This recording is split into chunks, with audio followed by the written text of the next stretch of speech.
So this is quite possibly the most disgusting thing that I've ever done in my entire life. Don't eat while watching this.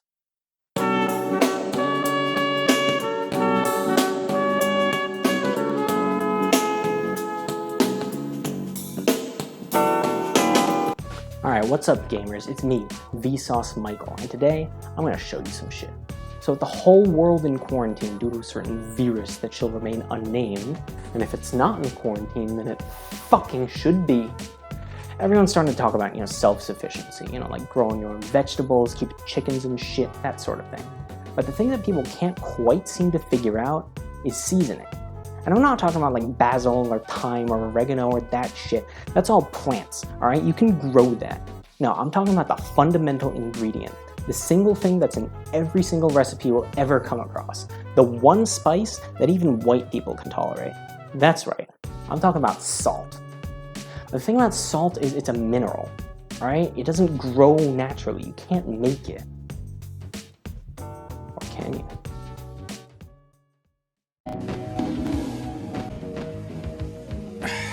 Elite の DNA が詰まった貴重なこの汗を火にかけ余分な雑味を取り除き生成されたのが純度 100% のエリート塩その塩を惜しげもなく使い完成した究極の一品がそうガーシー塩大福なのだOf course! Sweat is salty. As long as you can sweat, you can make salt. This is genius! Alright, what are you giving me that disgusted look for? Okay, it's sweat. It was inside you. You know exactly where it's been the whole time. You know what? No, I'm gonna show you, okay? I'm gonna show you that this is a good idea. You know how I'm gonna do that? Fuck.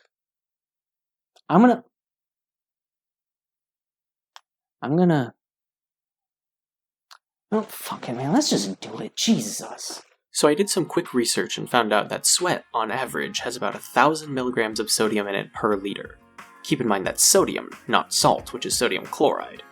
To do the conversion, we basically say, okay, we're going to have equal moles of sodium and chloride in the solution. Comparing the molecular weights of sodium and salt, converting from milligrams to grams and liters to milliliters, blah blah blah, we get this. About 0.025 grams of salt per milliliter of sweat.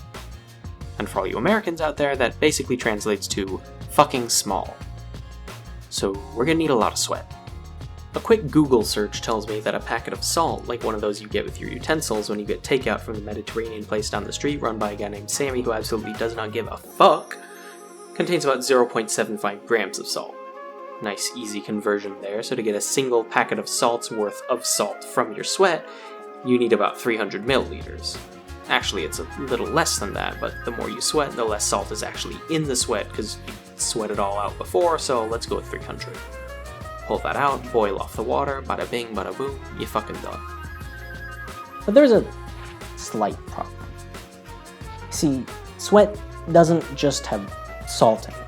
It's got this other chemical in it, called urea, which is produced by the kidneys when it breaks down like proteins and ammonia. But the thing about urea is it's present in high concentrations in this other excretion of the body that I don't really want to try, which is why sweat salt might end up tasting a little.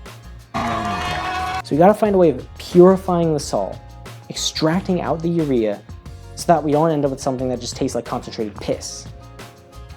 The easiest trick is to dissolve out the urea but leave the salt behind. So we gotta find a chemical that 1, dissolves urea way more than it dissolves salt, and 2, will not kill a human, because I still gotta eat this shit. Thankfully, there's this chemical called ethanol that dissolves urea at around 50 grams per liter, but only dissolves sodium chloride at around half a gram per liter. Doing some quick math, I figured out that in 300 mils of sweat, there's only around 0.4 grams of urea. So we only need about 8 mils of ethanol to dissolve out all of the urea from one batch. And yes, I said batch. We'll get to that. But where the heck is someone supposed to get ethanol?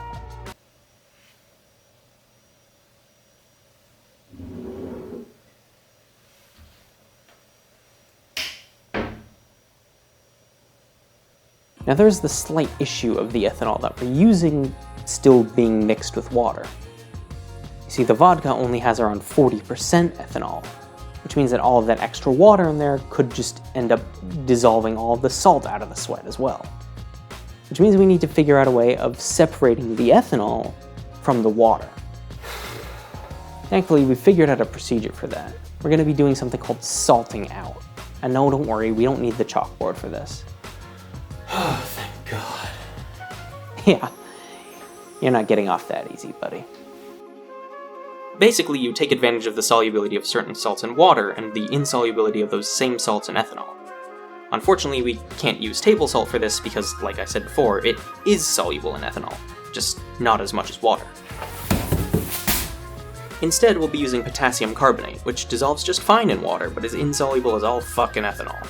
And for the record, is used as a food color stabilizer and acid flavor control, whatever that means, and so it's completely edible in small amounts, certainly for what I'm using it for. Dissolve the salt, push the ethanol out of the water, get your organic and aqueous layers, blah blah blah, and you just skim the ethanol off and leave the salty water behind. So, I think with that, we are ready to begin. Safety goggles on. Let's rock and roll. Actually can't see shit with this on. Alright. So apparently you need a lot of potassium carbonate to salt out alcohol. Like, a lot. So I'm basically just going to load up the sample to the brim with it, saturating the water until no more potassium carbonate is going to dissolve. I measured out about 300 milliliters of vodka, which means we have 120 milliliters of ethanol and 180 milliliters of water. Solubility of potassium carbonate in water is 1.11 grams per mil of water, so multiply that by 180, we need about 199.8 grams of potassium carbonate to reach saturation. At this point, it's pretty easy to separate out the ethanol. The salty water is more dense, so that sinks to the bottom, while the ethanol rises to the top. Look at that. 2 layers. Very clearly. That's exactly what we're looking for. From there, like I said, you can just skim it off. Or pipette it off. Whatever.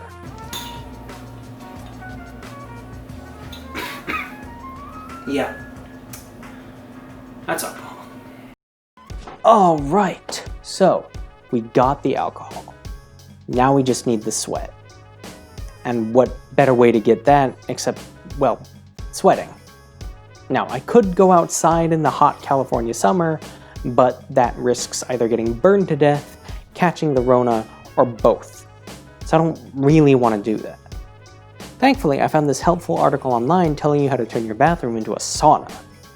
Definitely not sketch at all, completely 100% safe to do.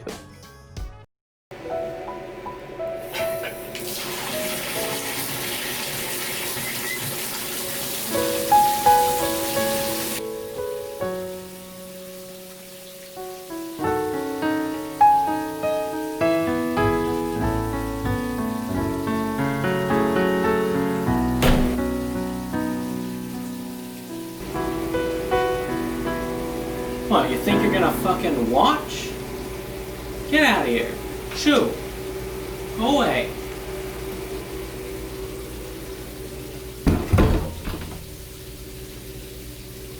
Fucking weirdo.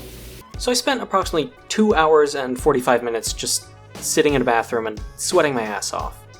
But eventually, I ended up with about 800 milliliters of sweat. That was in me. I'm gonna eat it. I'm not happy about that. Now if you recall, I said that we were looking at 300 milliliters of sweat per batch. And if you passed kindergarten math, you'll see that 800 milliliters divided by 300 milliliters means we have just over 2 batches worth of sweat. Oh, but Mr. Fab, why do we need 2 batches? First of all, that's doctor, asshat. And second of all, science is all about comparison. Every experiment needs a control group and an experimental group to compare it with. That way we know whether our experiment actually worked, or whether we fucked up and were idiots and did something wrong or stupid. That would skew our experimental results completely. So in this case, we got actual salt. That's our control group. And then we have the sweat salt. But we're actually introducing a whole nother experimental variable in here. Because you'll recall we're trying to extract urea out of the sweat salt and see if that changes anything. Which means that the sweat salt itself is another control group and the extracted salt is an experimental group. And what that boils down to is basically, yeah, I'm gonna eat piss salt. Fuck. That is fucking disgusting. So I went ahead and weighed out all the extracted salt. Took a little longer and was a little grosser than I expected, but in the end we got about 4.47 grams of sweat salt. Half of that we're extracting out the urea with ethanol and hopefully turning into something a little closer to regular salt. The other half we're just gonna ignore and hope it vanishes from existence and I don't have to deal with it anymore. Extracting out the urea proved a little messier than I'd have liked. Still brown, but it's not shit brown. But in the end, we recovered about half a gram of, well, something. Hopefully salt, possibly none. Not excited to find out.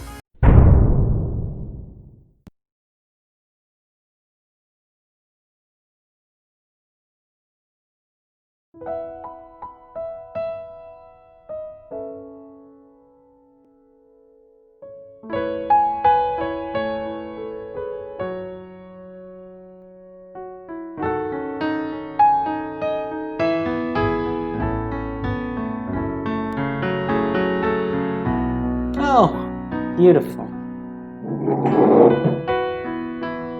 A delicious meal laid out just for me. You shouldn't have. You really shouldn't have. So this is just going to be a basic taste comparison test between the different salts.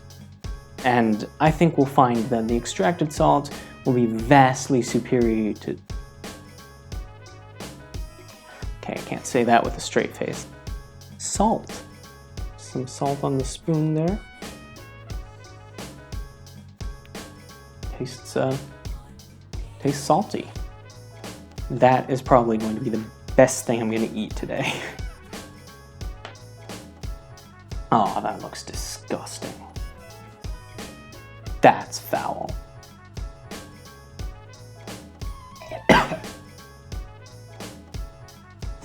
So there's our sweat, extracted salt. There it is. I don't know if you can see it on the spoon there, but there's a very tiny amount.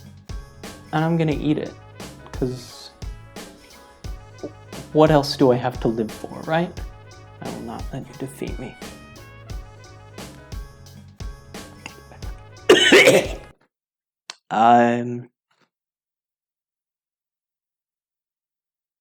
And there's salt in it, as much as I hate to say it. I think I need to go again.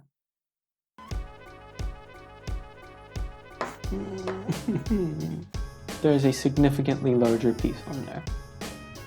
I don't know if you can see that, but it's there. I'm gonna eat it. I'm gonna eat it. I'm gonna get it over with. I'm gonna eat it. I'm gonna eat it. I'm gonna eat it. Fuck my life.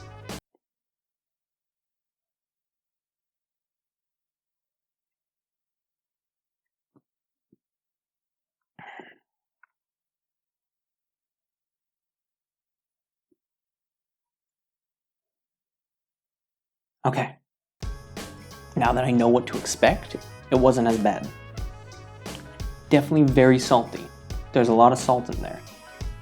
So that part of the experiment worked.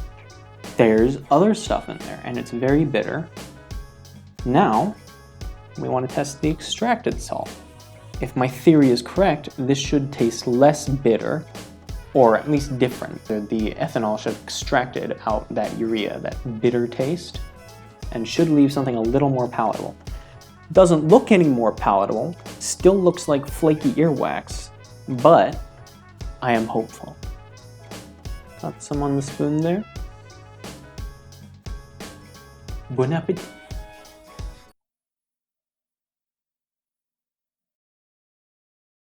I didn't taste much of anything. God damn it, I have to go back. Okay.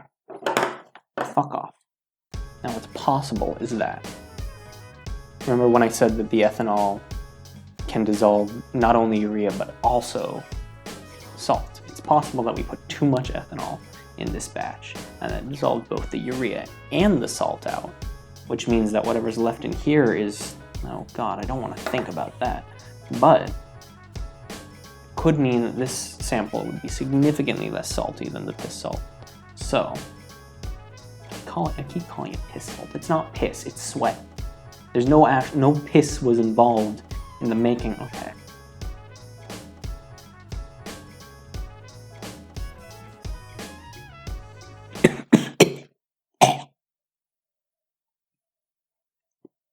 Why was that worse? There's like a bit of salt. There's a little salt. I could taste the salt. But there was also bitter. And surprisingly, the bitter was worse than the piss salt. Well, whatever, it's done now. We're done. We're done. We're not.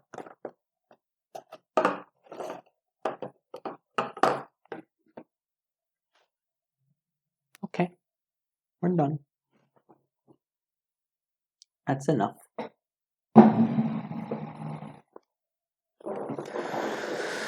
Jesus Christ, the things I do. Well, that certainly was an experience. And I, for one, am glad it's fucking over. So, the big reveal. Does salt extracted from sweat hold up to salt that you can buy at the store?